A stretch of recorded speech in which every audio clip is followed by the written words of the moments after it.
When large jobs require moving massive amounts of snow, get the work done quickly and efficiently with the Western Pile Driver and all-new Pile Driver XL pusher plows, both featuring Trace Edge technology. These pushers scrape down to the pavement with an advanced cutting-edge system that has independent 2-foot sections that move vertically, oscillate, and trip. Get more jobs done faster with the Western Pile Driver lineup of pusher plows. Mike Bott from Frost Solutions, one of the owners of the company. What we do is provide a mini weather station to give you a tailored forecast to those particular locations so you know where and when and what to do in those parts of town. You know there's 2 or 3 or 4 or 5 different ways that people can experience tremendous value having a technology like this.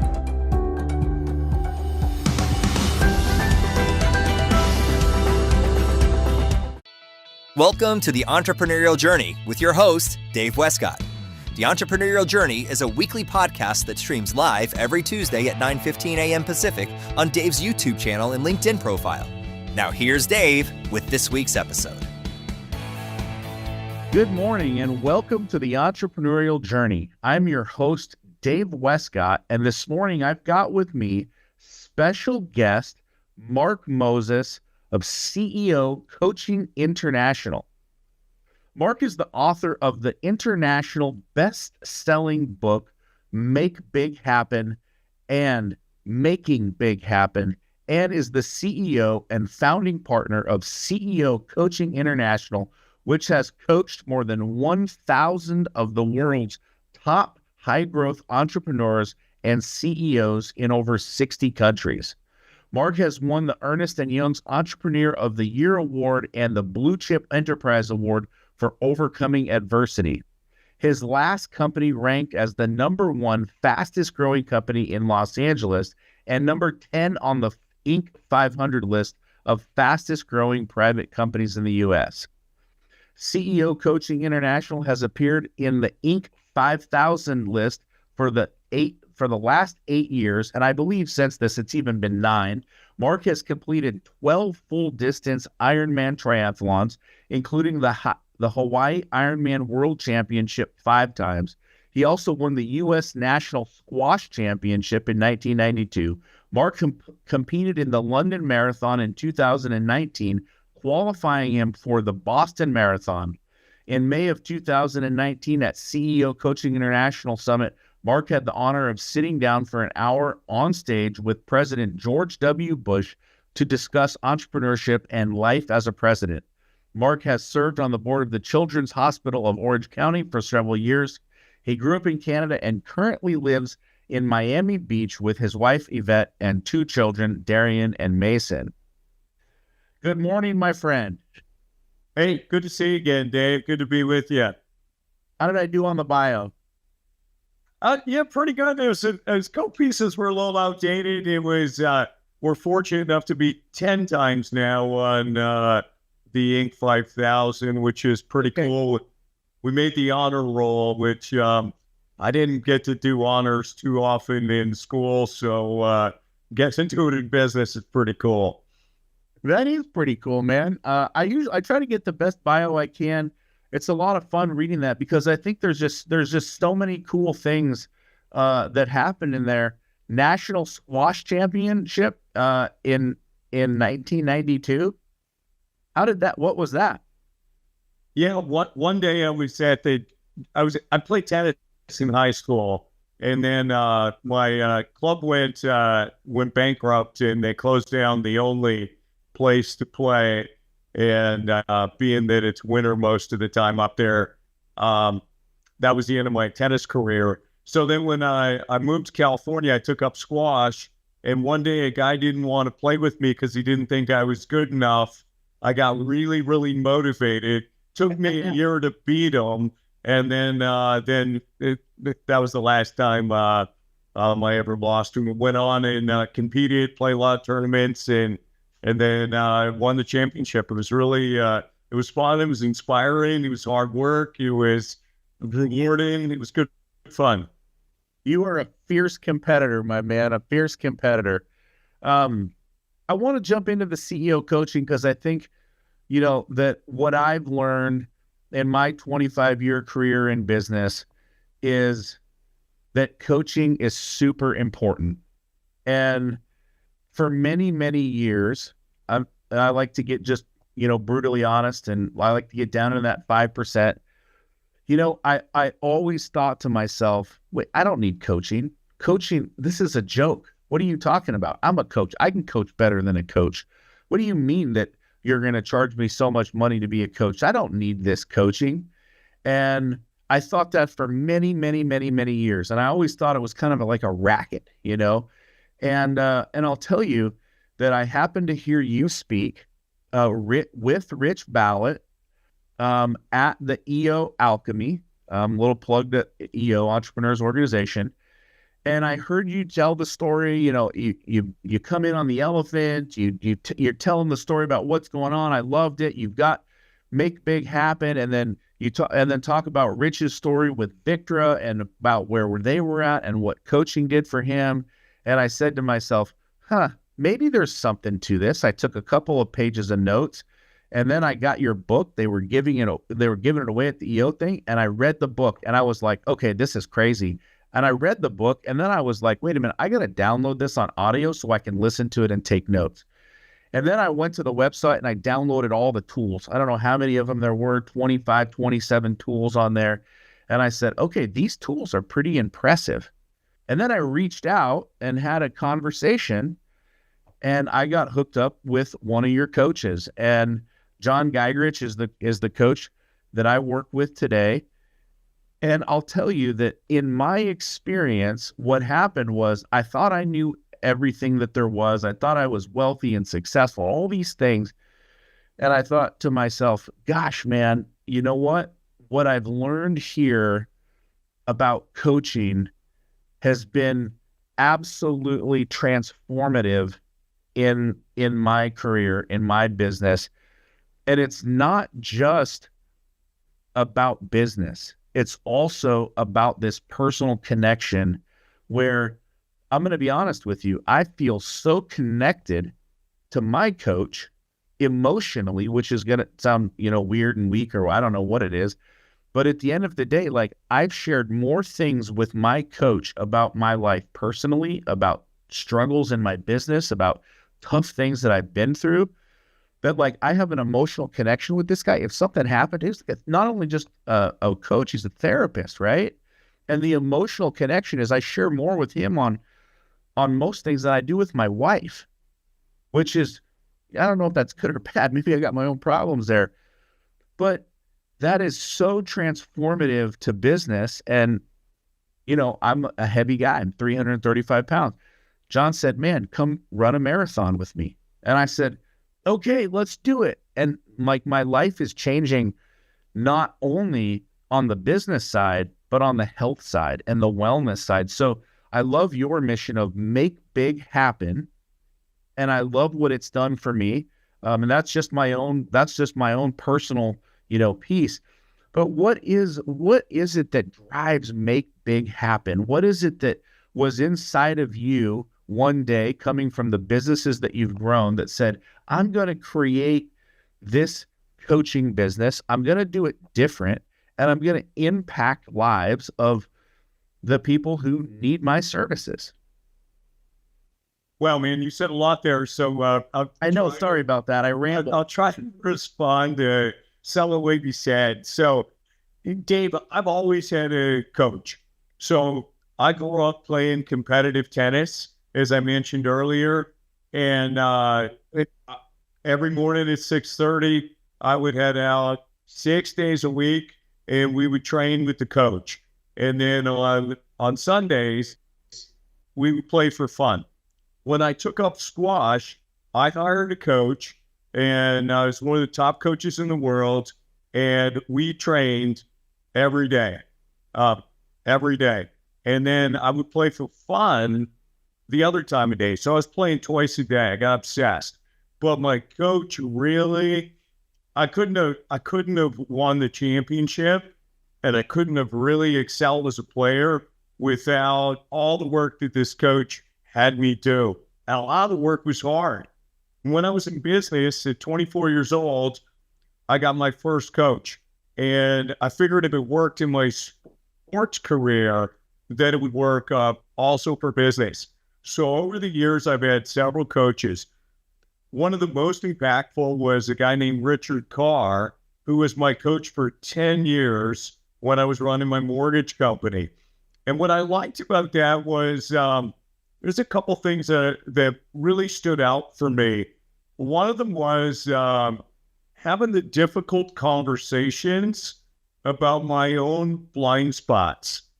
And you and I talked about this on our walk the other day, even some of my own fears and dealing with my own fears. And I shared with you the other day, Dave, that my father went bankrupt when I was 17. And I had fear in my own decision-making in that I didn't want to be in the same place that my dad was and end up in bankruptcy. So I often made decisions based on the fear that I was feeling, as opposed to making them possibly in a different way. And so when I got into triathlons and Ironman, I had a swim coach, made me swim better. I had a cycling coach, which helped me become a good cyclist. I didn't take cycling up till I was 40. So although it seems like just like riding a bike, but well, it was a different kind of bike. And I just wanted to be a good cyclist. And then I had a running coach too, and a personal trainer. All of those things helped me with discipline, because I had to show up. I was paying for it, whether I showed up or not, and it helped me be better. So I fell into the coaching business by accident. One guy in 2008 asked me to be his coach. And I said, oh, I don't know, dude, maybe. And he was in the mortgage business in 2008. And man, that's not a good time to be in the mortgage business at the beginning of the global financial crisis, as Bear and Lehman and Washington Mutual and Countrywide and everybody is failing. So I recommended for this guy, let's put you through bankruptcy and let's just try to save your home and any of your other assets, because he wasn't going to make it. And so that was my first client in 2008. And why I got into, while I wasn't sure I was going to do it for a long time, I got very moved by the impact that I could have, especially in 2008, 9, and 10. It was really hard. I felt like an emergency room doctor. And it was just trying to save as many patients as I could, because during that time, and that goes back a lot of years now, I think that's 16 years ago, it was a really tough time for entrepreneurs and business owners to survive. It was a really, really hard time for businesses then, and a lot of them failed. That's how I got into it. And for the first 6 years, I just did it myself, built out the methodology. And my coach had taught me, this Richard Carr, about there's 5 things a CEO ought to focus on. And CEOs can often get drug in, or entrepreneurs drug in, to all parts of the business. He said, Mark, listen, 5 things you need to focus on. One is vision. Where are you going as a company? Secondly, cash. You as the CEO are the ultimate responsibility for cash. You run out of cash, you're out of business. Number 3, having the right people and the right jobs. And we can unpack that a little further if you want, but I have learned as a coach for 16 years, the companies that far outperform the others hire the absolute best people. Next, and number 4 is key relationships. Who are the most important relationships to your company, such that if they were to go away, you'd be in big trouble? You as a CEO, find a way to get closer to them. And finally, a process to continue to learn. So you and I are both in EO, Entrepreneurs Organization. We learn a lot there. We learn from our peers. We learn from the speakers we hear. I also participate in YPO. I'm a member of R360. And all these things help me to continue to learn. So I'll stop talking and give it back to you. No, that's, you know what, that's fantastic information. I love these top, 5 attributes or top 5 focus areas for a CEO. One thing I want to just dive back a little bit before we dive into those, because I think those are phenomenal. But when you started this business, 08, 09, 10, you're right. Those were some brutal years.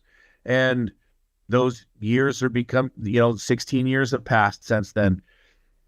In that time, with the businesses that you coached, worked with, people reached out, so on and so forth, was there one common theme that you saw amongst businesses that were failing at that time? And is there a magic pill for that? Is there something to do better? Or is that magic pill or that silver bullet, whatever you want to call it, is it those 5 things?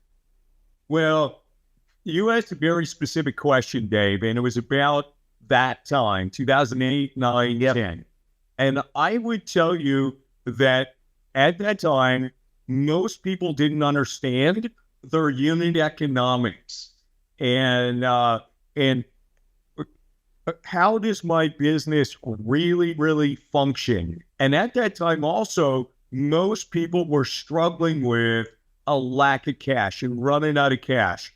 There's 6 ways for a business that's suffering from cash flow issues to fix it. Six that you have control over. And I'll put raising capital, I'll put that in another bucket, because oftentimes it's really hard to raise capital as a small business when you're suffering from cash flow issues.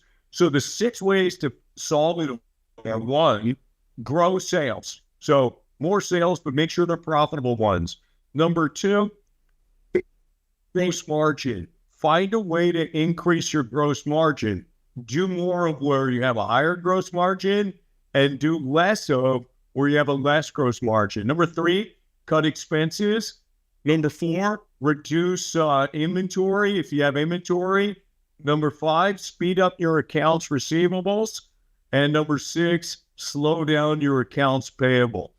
All of those increase cash. And for a business, like a lot of EOers reach out to us and they're often suffering from cash flow issues. And they got to look at, I got to solve this, because if I don't solve my cash flow issue, I could go out of business. I could not be able to pay my mortgage or put my kids in school. And so these are the 6 ways, tackling each one of those. And if I were to go to pick like 1 or 2 of those that have the biggest impact, it's the gross margin line. They'll have the biggest impact.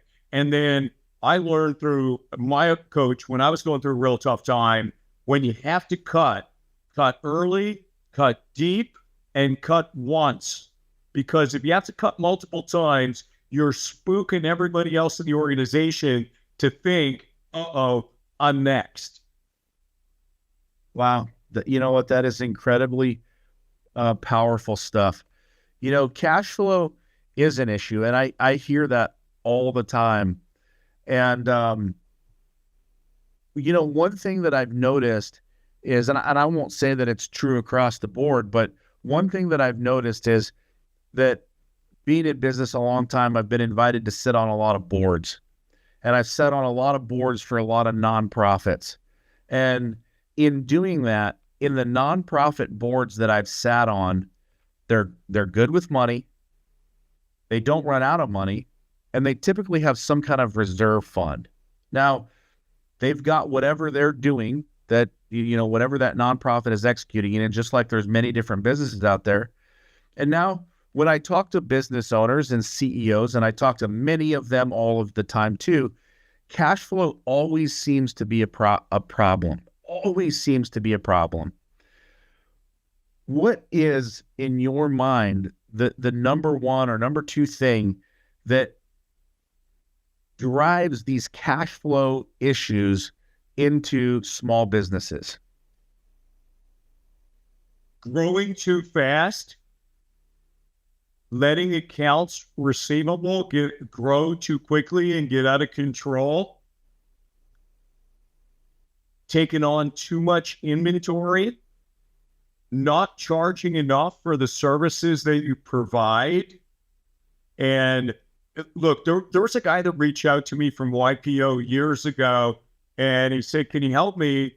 And I asked him, "Hey, what's your revenue?" He told me it was 10 million. I asked him what his gross margin was, and he said 10%. I said, "Excuse me, I didn't ask you what your net margin was. I asked you what your gross margin was."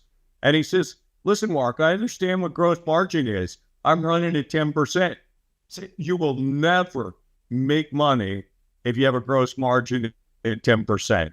That you cannot make growth." And he had this factory and all these people and overhead and equipment, all this stuff. Yeah. And so the way to solve it was we had to increase his gross margin to 35%.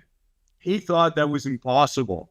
And over the course of a year, we got to 35%. We just repriced everything. Now, it did change our relationship with some customers, but we could not survive any longer running at 10% because we're losing money every month and we would run out of money. So I think gross margin is very, very impactful. And I think that businesses should not run at a gross margin lower than 30%. And so I think 30 to 50% is the range that I like to see gross margins in, dependent on the business. That's really good advice. You like to see them between 30 and 50%. I think that's fantastic. Think about it this way, Dave. If you got 30% gross margin, say you got $1 million business and your gross margin is 30%, that leaves you $300,000. Of that $300,000 you get left over, you have to pay your overhead, any people that you have, any office that you have, any legal bills, accounting bills. You still need to pay taxes out of that. You still need to pay yourself. And what's left after all that? So now I gave a $1 million example. I gave a $10 million example. Look, you got 30% gross margin. That's $3 million. You still have all those overhead expenses, and you still have to have some left for you. That's when you paint the picture like that, it says to myself, I need a coach. I mean, seriously, because I was thinking about some information that was shared with me from the International Franchise Association, IFA.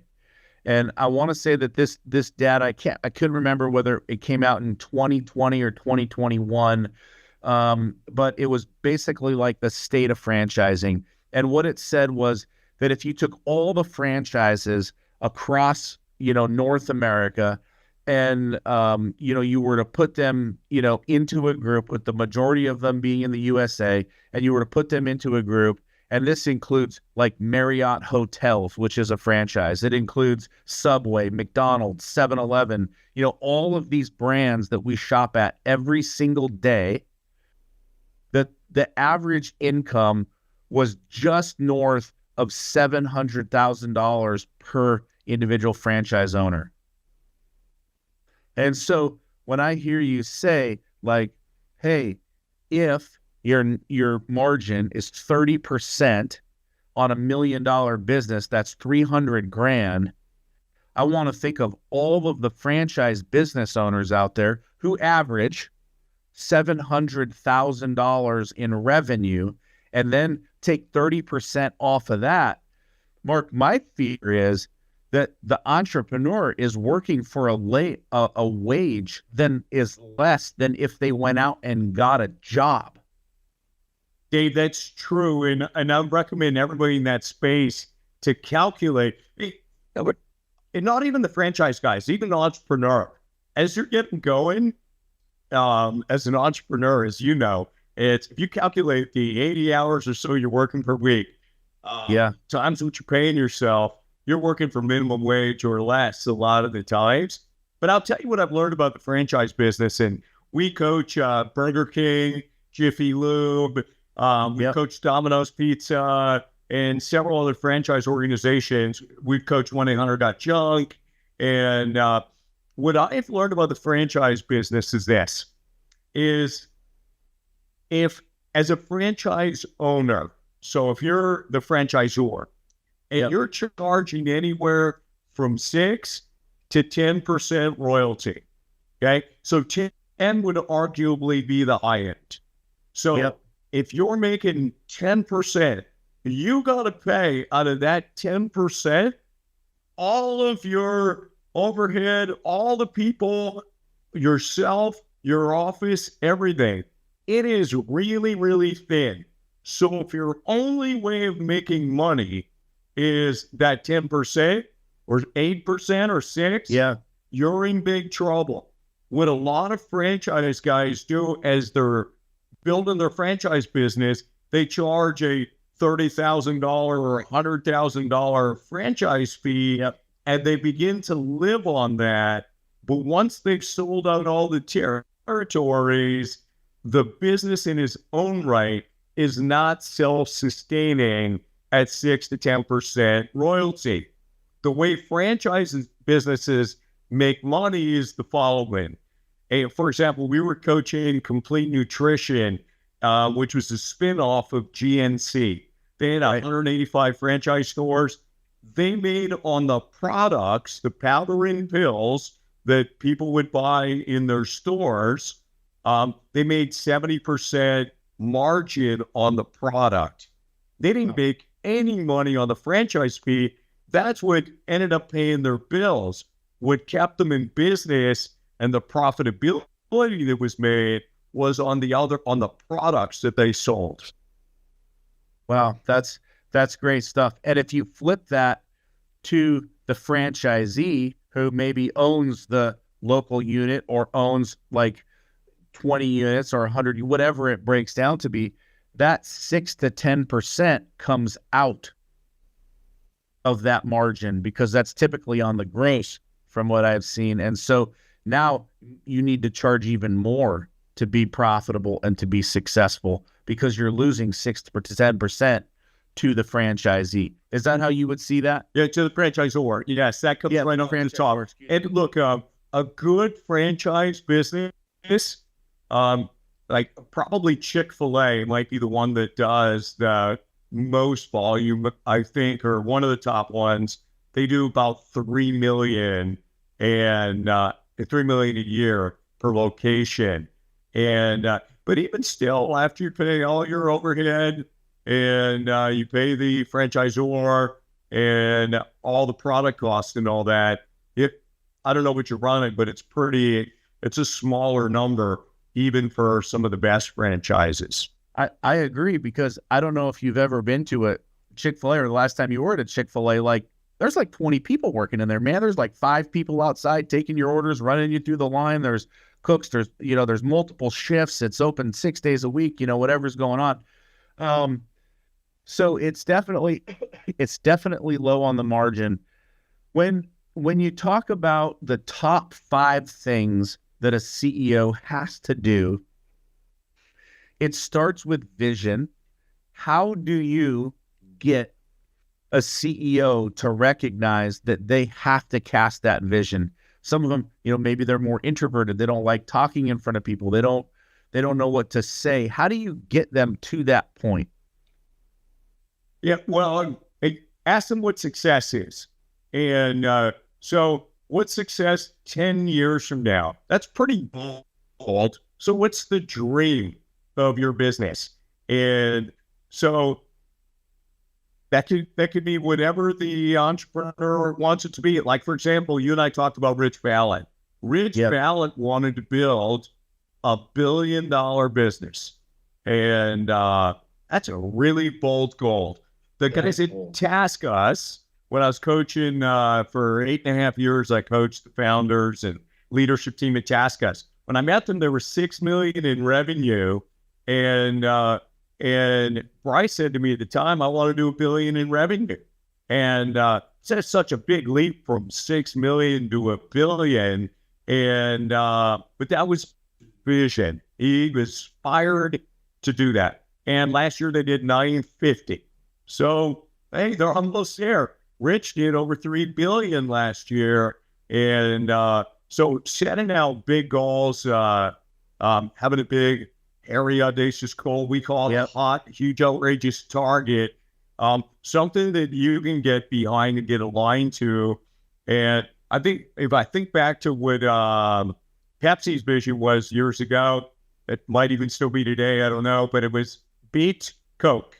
That was their vision. And That's I like a great vision. it's pretty clear. Either beat them or you didn't. Right. I love that. There's so much to unpack there, with vision. I think it's critical. We've talked a little bit about cash. I won't go there, but right people, right seats. One of the things that you mentioned was hire the right people. And I think sometimes what an entrepreneur says is, wait a minute, you just told me to hire the most expensive person, right? Like it easily becomes that in the mind of the entrepreneur. And sometimes that's the case. Why is it so critical to have the right people in the right seats? So I have spoken to groups all over the world, and I often like to ask them on a scale of, let's say, A, B, C, how many of you would rate every member of your leadership team an A? So in an audience of a few hundred, I might get a few hands. So let's call that 5 or less, and which is a little bit shocking. Then you ask them how many have values, and everybody's got values. How many would say every person gets an A on living all your values? Well, you rarely get any hands on that. So you ask them, well, then why are they still there? And, well, they're good. It's good enough. It's good enough. So then ask, would I enthusiastically rehire everybody again on my leadership team? Yes or no? Well, the answer is often, well, insert roles now. Do you believe that person will take you to their goals 1 year from now? Yes or no? Do you believe they'll take you to where you want to be 3 years from now? Yes or no? And I have learned that the longest time in a leader's life is when they lose confidence in someone and the time they do something about it. I've also learned when in doubt, there is no doubt. And how one shows up some of the time is how one shows up most of the time. And at the end of the day, for people that sit there and vacillate for months, a year, 3 years, and then you ask them, you look back at your whole life, and I'll ask you, Dave, right now, how many people have you fired too soon?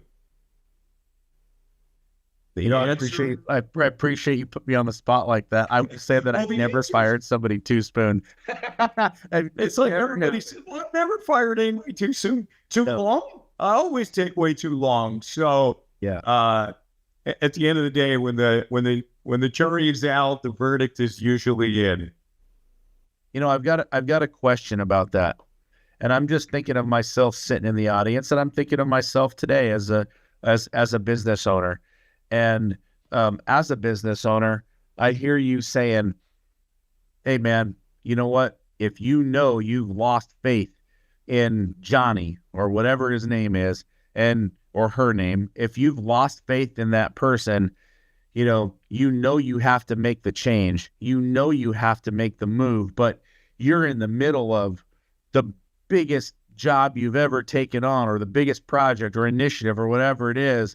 And that person's not doing the job that you want them to do, but they're still doing the job. And you're kind of paralyzed by fear. And you're sitting there, well, if I fire Johnny today, man, I'm not going to get the job done. I'm going to lose the client. What is the rest of my team going to think? Oh my goodness. How am I going to find them? How am I going to replace them? This person has been with me for 3 years. They know my culture. The devil I know is better than the devil I don't. How am I, or how are we in the audience handling that specific situation? So I want to go back to just quickly some of the questions I just asked. Yeah. Would you enthusiastically hire them again? The answer is probably no. Yep. Do you believe they'll take you where you want to be a year from now? The answer is probably no again. And 3 years from now, it's for sure no. So now it's a question about timing. And I'm not lobbying to replace all of the people all at one time. I'm saying, what role is the absolutely most impactful to your organization? And if today you got a 5 or a 6 out of 10 in that role, how do we get a 9.5 in that role? And you may not want to do it mid-job. I understand, but it often takes 3, 4, 6 months to find another great person. Now's a great time to do it. Now, I'll give you an example of an EOer from Australia that I coached years ago. He had somebody in that operating role. He was doing a lot of jobs for the city and counties in municipalities in Australia. He had this COO that he had lost confidence in, and he was concerned about the math in the jobs. But he also didn't want to be disruptive to his customer, like you just referenced, or his employees. Well, as a result of this guy went out of business, and he lost his entire business because he didn't have the courage to replace somebody that he thought was loose, because he didn't want to risk the reputation with the customer, the city, and didn't want to risk the relationship with the employees, and ended up going out of business because he lost so much money on the individual jobs. That is a powerful story. And I can share with you that during 08, 09, 10, I learned very similar lessons. I'm still here today. So, I've let the people go I needed to let go back then. But I think that that is so true that, if you don't take care of, what I hear is, if you don't take care of yourself, if you don't take care of your business, if you don't take care of what's in front of you, no one else is going to do it. And you can get bled dry all you want, but at the end of the day, you have to have, and I love the word that you used, courage. You have to have the courage to lead your business the right way. And I think that is also, a part of your vision. Like, I think it's also, that's why you got to know where you're going. I love how you asked, is this person going to take me where I need to be in the future? So, Dave, I've also learned this. The people that get a business from A to B are most of the time not the same people that are going to take it from B to C, C to D, and so on, because it's a different skill set. If we go back to, you and I talked about Rich Ballard earlier. Yep. The people that got his business from 0 to, call it 30 million, is different from going to 30 to 100, 100 to 500, 500 to $1.5 billion, and now 3 billion, as it took a different kind of person to lead the bit. Like, think about the financial talent that you need at 30 million versus what you needed $1 billion. When you're growing by acquisition, that's a very different type of talent to acquire companies and then integrate them into your own business. So it's, as one continues to grow and finds himself, and they ask that question, would I enthusiastically hire him again where I am today? And the answer is no, is they might have outgrown their scope of what they can handle, or the experience they had. Doesn't mean they need to leave the organization, but you might need to bring in a new leader over top of them to take the business where the business needs and wants to go.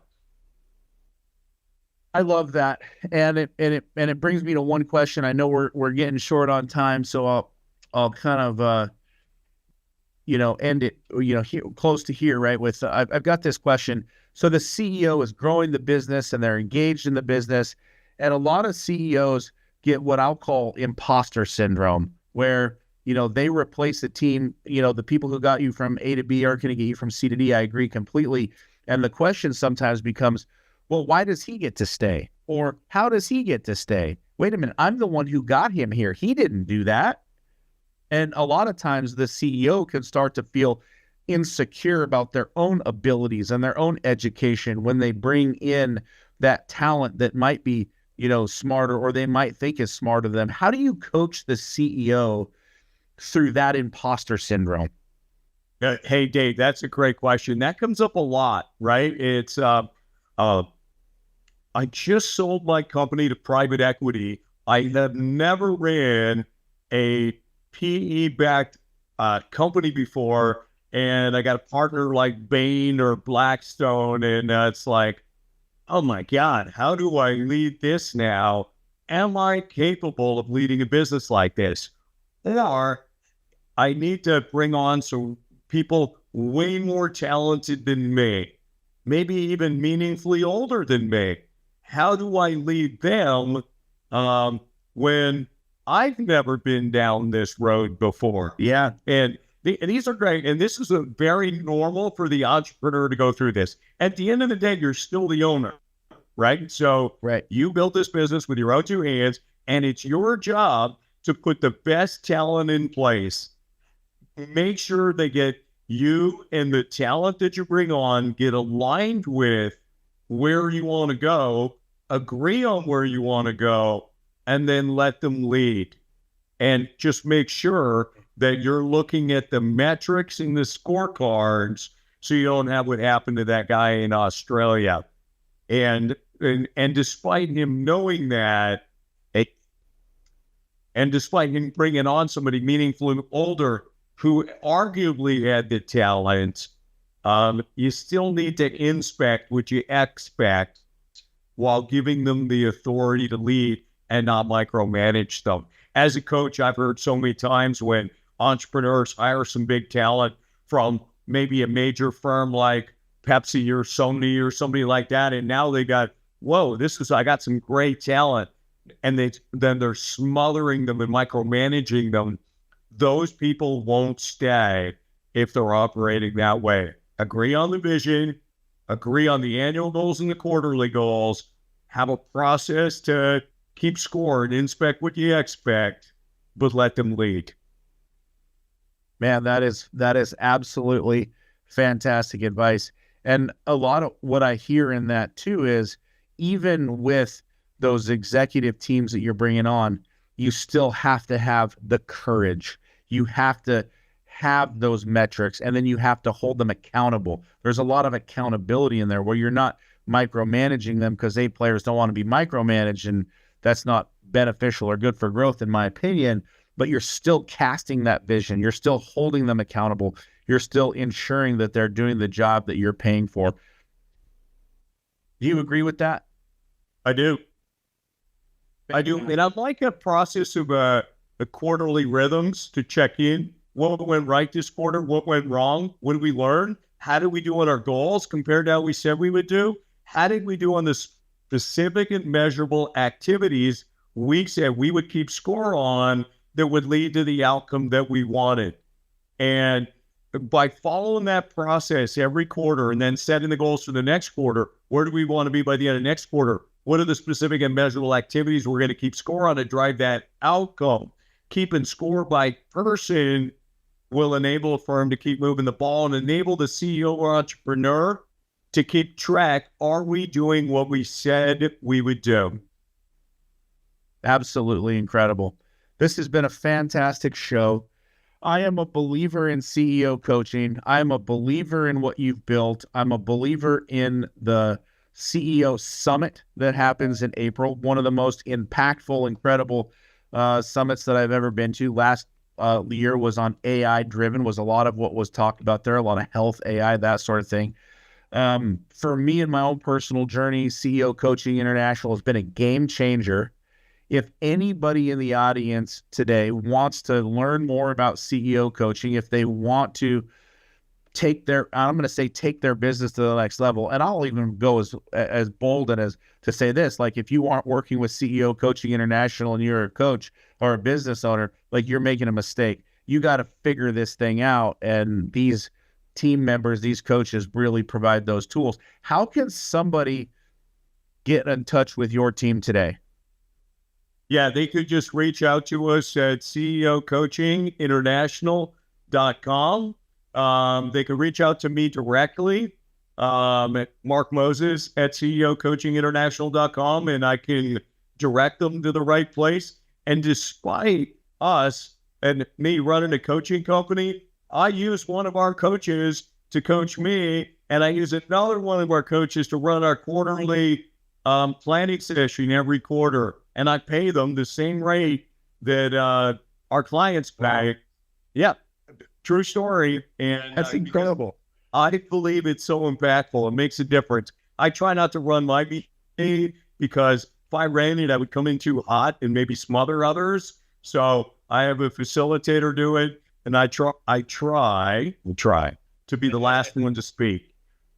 You live by the rules, you play the game. I love that. I think it's fantastic. And you're also hanging out on social media. You're doing a lot of fun things, obviously always into health and taking care of yourself. Where can somebody follow you on social media? What's the best place for them to do that? Yeah, I'm on LinkedIn, Facebook, Instagram. Those are the ones that I'm on. And I'd like to, as you know, you and I got to spend some time together a couple of days ago.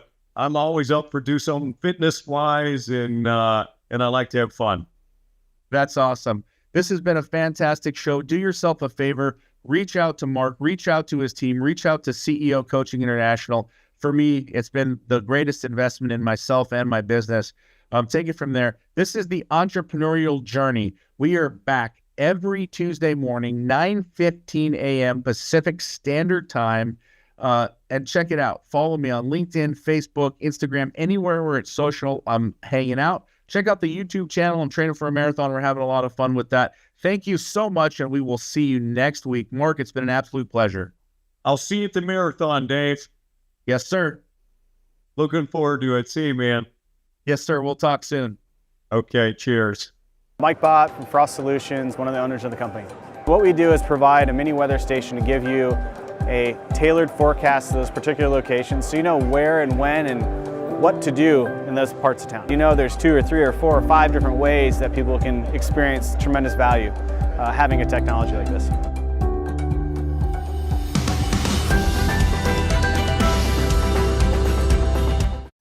Introducing the all-new Western Enforcer V-Plow. Engineered with all the features, efficiency, and performance of full-size Western V-Plows, built specifically for your half-ton truck. For more information, visit westernplows.com.